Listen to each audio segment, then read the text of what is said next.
Hello, everyone. This is Susan Knowles, and welcome to this podcast. In this podcast, I'll be talking about systems of measure, which will incorporate all of the chapters that I ask you to preview for this first week of NUR 121A Med Math. The three systems that we'll discuss are the apothecary system, the household system, and the metric system. The apothecary system is actually originated from the English, and it is considered to be one of the oldest. It's actually a fractional system, and it may still be found on some of the labels of the older medications, but it always needs to be converted to the metric, and you probably in truth really won't see it too much at all in your careers. Some of the units of measure in the apothecary system are the ounce, which of course we are familiar with that in the household system. The metric equivalence to the ounce is 30 milliliters. That's one that you're going to always have to remember.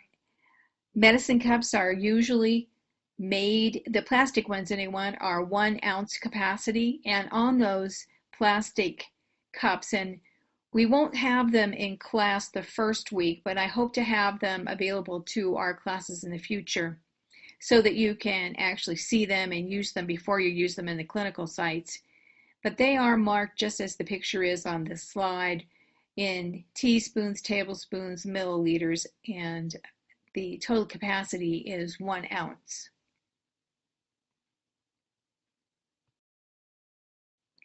Other units of measure in the apothecary system that we are familiar with are the pint, which is 16 fluid ounces, and then we would convert it 16 times 30 in order to get our milliliters. Quart is equivalent to 32 fluid ounces, and then of course we would further convert that. Occasionally you might come across the grain that was used with aspirins typically, but on the newer labels, I checked it out in my medicine cabinet, and there's no statement about grains any longer. We used to say it, I can remember years and years ago, people talking in grains, but not often at all. And I truthfully, in my 40 years of my career, haven't really used it. So even though the textbooks are talking about it's going to eventually phase out, well, I think it's pretty much phased out. Now that we're using computerized orders, I don't think you're going to ever see it again. The metric equivalents are to a grain, and remember that the grain, the abbreviation for the apothecary system, it is before the number instead of after the number, whereas in the metric system, it's after the number. 15 grains is equal to 1 gram, or 1 grain is equal to 60 to 65 milligrams. That's why when you did your quizzes, some of you, your answers didn't come out right, and why it seemed like it was a weird answer. It's because they were using the 65 milligram conversion. Most medications are based on the equivalence of 1 grain equals 60 milligrams. The other system that you'll encounter, only because it's what we use in the home, and then it's what you would use if you were doing home health care. If you hear the dings in the background, those are your classmates emailing me.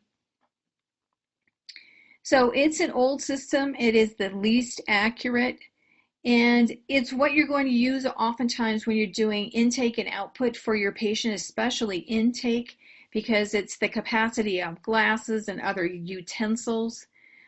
It's helpful if they are calibrated, but usually they're not. We will not use droppers anymore. I don't think you'll ever see those around unless, you're in a foreign country maybe. But you're going to need to memorize certain things, like 1 teaspoon is equivalent to 5 milliliters. 1 tablespoon is 15 milliliters because it equates to 3 teaspoons. In a measuring cup, 1 measuring cup is usually 8 ounces, and you can check your own in your kitchen. The metric system is considered to be the most precise or most accurate measuring system, and I guess that's the reason why we're supposed to be using it. It's supposed to be simple because it's based on decimals and multiples of 10. It is the system of choice for medications and measurements in the healthcare setting. So there's no way around it. It's something that we have to get familiar with. And after you use it all the time, it'll just become second nature. The basic units of measure that we will use in the healthcare system are grams, which is weight. It measures medications as solids.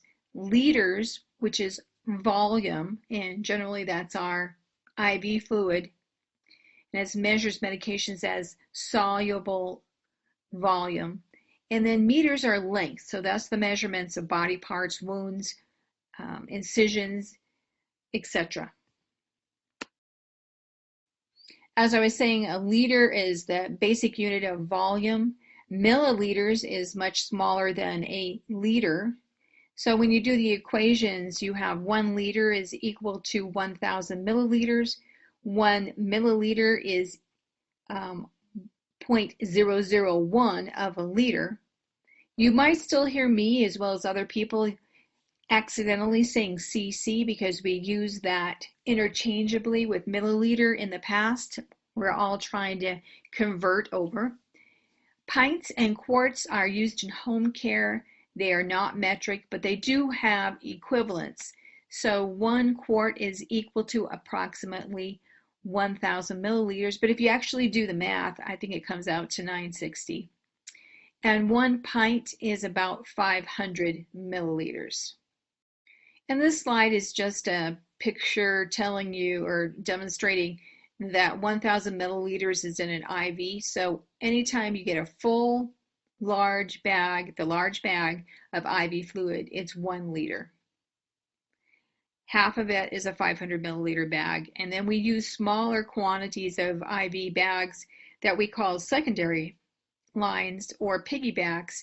And those are used to put medications in when we want to give, most of the time it would be an antibiotic, and it's mainly just a larger volume of diluent for the antibiotic or other medication to be instilled with or infused. And then again, this is another picture of the liquid medicine cup. And on this slide, we're talking about a gram, which is the basic unit of weight. You have milligrams and micrograms. 1 gram is equal to 1,000 milligrams, kind of like 1 liter is equal to 1,000 milliliters. And then 1 gram is equal to 100,000 micrograms. A kilo is probably the only unit typically used in medicine that is larger than the basic unit of a gram. And that's because we're doing weight with that. So 1,000 grams is equal to 1 kilo. And we will use kilos to weigh babies all the time because of the accuracy of giving medications to premature babies, pediatrics.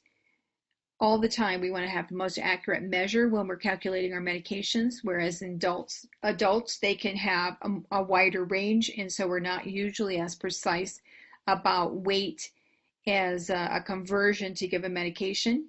So you're always going to see weight in grams as a necessity for giving medications to children. What you'll typically see in the workplace on a regular basis are kilos, grams, milligrams, and micrograms. You'll see liters, milliliters, and centimeters. Some of the rules are listed here for the metric system. We want to make sure that we use Arabic numbers as quantities. We don't use those Roman numerals. Parts or fractions of a whole are in decimals because the metric system is based on the decimal system.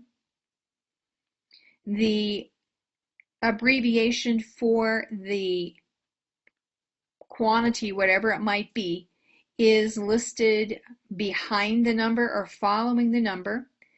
A full space should be used between the number and the abbreviation so that it's more easily read. And very, very important that you use a leading zero if the quantity is less than 1. Do not use a trailing zero. For me, it's really hard to get used to. And so I'm really trying to make sure that I do it because for years I haven't.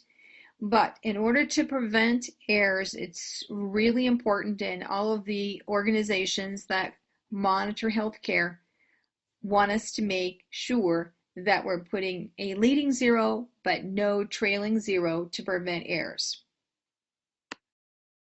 They're also trying to encourage us to make sure that we put a comma in values that are 1,000 or greater, and do not put an S to pluralize any of the abbreviations.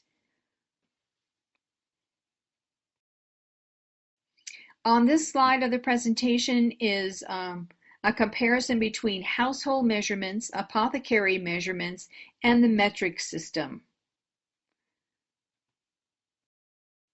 Just as a reminder, each metric unit in healthcare differs by 1,000 or 3 decimal places. So when we start talking about conversion, if you're going to use the conversion of just counting 3 spaces and replacing your decimal point, you need to realize that you're going to do that 3 places. So 1 kilo is 1,000 grams, 1 gram is 1,000 milligrams, and 1 milligram is 1,000 micrograms. 1 liter is equal to 1,000 milliliters. So when you convert between units, you can do it by moving the decimal. So if you need to divide, you would move the decimal point to the left. And if you need to multiply, you move the decimal point to the right. And here are the rules when we talk about converting. So smaller units of measure that you are converting to a larger unit of measure, you would divide or move to the left. So the example on my slide is 100 milliliters equals how many liters? The conversion is 1,000 milliliters is equal to 1 liter. So you move the decimal place, move the 3 places to the left, and then you would have an answer of 0.1 liter. That is the equivalent of 100 milliliters.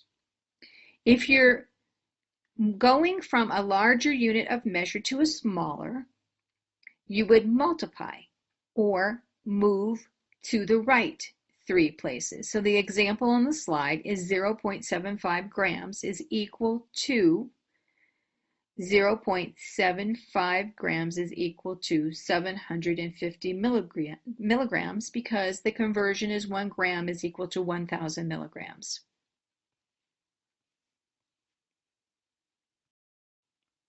When you're converting in the same system, then it's important that all the measurements be in the same system. And that is how you can go ahead and do the movement of decimals by the appropriate places. The example on this slide, again, is 0.6 milligrams is equal to 600 micrograms because you move the decimal 3 points. And then I went ahead and added another one, which is to multiply. If you're moving the other direction, from 700 micrograms, it would go to 0.7 milligrams. You can use ratio and proportion, which is discussed in chapter 4, on the method of converting. You can solve the problem using the principles of ratio and proportion, where the product of the means is equal to the product of the extremes. Your final answer for X should be labeled with the correct unit of measure.